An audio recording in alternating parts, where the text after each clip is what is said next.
हरियाणा राज्य में एक नगर है अग्रोहा। पहले यह अग्रोहा राज्य था। इस गणतांत्रिक राज्य के संस्थापक थे प्रजापालक और समाजसेवी राजा महाराज अग्रसेन। धार्मिक मान्यता के अनुसार राजकुमार अग्रसेन का जन्म प्रताप नगर राज्य के सूर्यवंशी महाराजा वल्लभ के घर द्वापर युग के अंतिम चरण में हुआ था। यह राज्य सरस्वती नदी के किनारे स्थित था।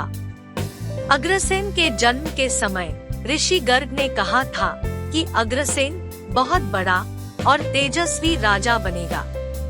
यह एक नई शासन व्यवस्था का निर्माण करने में भी सक्षम होगा। अग्रसेन और उनके भाई शूरसेन में अटूट प्रेम था। युवावस्था में अग्रसेन शासन व्यवस्था देखते थे और शूरसेन सैन्य व्यवस्था। जब अग्रसेन विवाह के योग्य हुए तब उन्होंने राजा नागराज की राजकुमारी माधवी के स्वयंवर में भाग लिया। कहा जाता है कि इस स्वयंवर में उनके साथ दुनिया भर से कई राजाओं के साथ साथ स्वर्ग के राजा इंद्रदेव ने भी भाग लिया था। स्वयंवर में राजकुमारी माधवी ने राजकुमार अग्रसेन का चयन किया। यह शादी दो अलग अलग परिवार एवं दो भिन्न भिन्न संस्कृतियों के मध्य संपन्न हुई। ऐसा इसीलिए हुआ क्योंकि राजकुमार अग्रसेन एक सूर्यवंशी थे और राजकुमारी माधवी एक नागवंशी।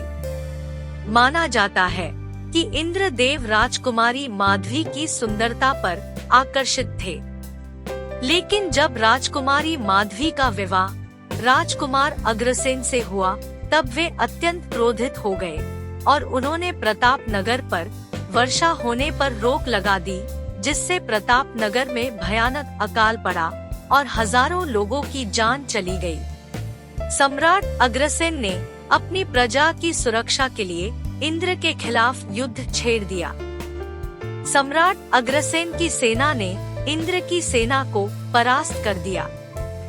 कहा जाता है कि इस स्थिति में नारद मुनि ने महाराज अग्रसेन और इंद्रदेव के बीच मध्यस्थता की और शांति वार्ता करवाकर उनमें सुलह करवाई। अग्रसेन ने काशी नगरी में भगवान शिव को प्रसन्न करने के लिए घोर तपस्या शुरू की। अग्रसेन की तपस्या से प्रसन्न होकर भगवान शिव प्रकट हुए और उन्होंने उन्हें देवी महालक्ष्मी को प्रसन्न करने की सलाह दी।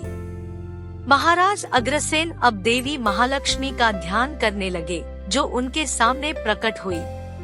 देवी महालक्ष्मी ने तब अग्रसेन को आशीर्वाद दिया और सुझाव दिया कि वे अपने लोगों की समृद्धि के लिए व्यवसाय की वैश्य परंपरा को अपनाएं। फिर उन्होंने अग्रसेन को एक नया राज्य स्थापित करने के लिए कहा और उनसे वादा किया कि वे उनके वंशजों को समृद्धि का आशीर्वाद देंगी।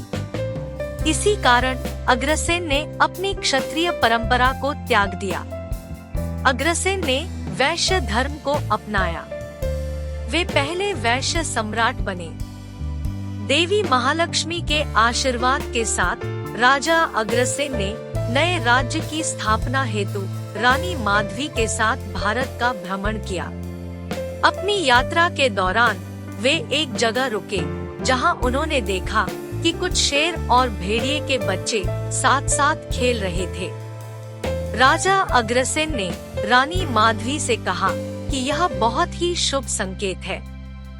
राजा अग्रसेन ने उस भूमि को अग्रोहा का नाम दिया और उसे अपनी कर्म भूमि के रूप में स्वीकार किया। उस स्थान पर उन्होंने अपना राज्य बनाने का फैसला किया। आगे चलकर महाराजा अग्रसेन का अग्रोहा कृषि और व्यापार का प्रसिद्ध केंद्र बनकर निखरा और एक समृद्ध शक्तिशाली देश बन गया। अग्रोहा एक सच्चा लोकतंत्र देश था, जहां पर हर नागरिक देश निर्माण में अपनी भागीदारी रखता था। हर नए नागरिक को पुराने नागरिक एक एक ईंट एवं एक मुद्रा का योगदान देकर उसे अपना स्वतंत्र व्यापार करने का अवसर देते थे।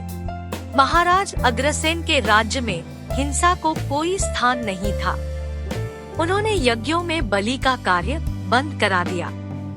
अग्रोहा की समृद्धि से पड़ोसी राजाओं को असंतोष और ईर्ष्या होने लगी। इस कारण कई बार अग्रोहा पर हमले किए गए, जिनके कारण इस राज्य को कई समस्याओं का सामना भी करना पड़ा।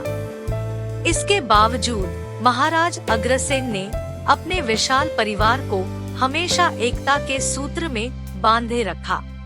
महाराजा अग्रसेन ने 108 वर्ष की आयु तक सुखपूर्वक जीवन व्यतीत किया। एक दिन उनकी कुलदेवी माता लक्ष्मी ने उन्हें इस धरती से विदा लेने के लिए कहा। इसके बाद महाराजा अग्रसेन अपने ज्येष्ठ पुत्र विभु को अपना गणराज्य सौंपकर तपस्या करने चले गए। इसी तपस्या के दौरान वे अपना नश्वर शरीर छोड़कर परमधाम को चले गए। समाज के कल्याण के लिए अपना संपूर्ण जीवन समर्पित करने वाले इस सच्चे कर्मयोगी को कोटि कोटि नमन।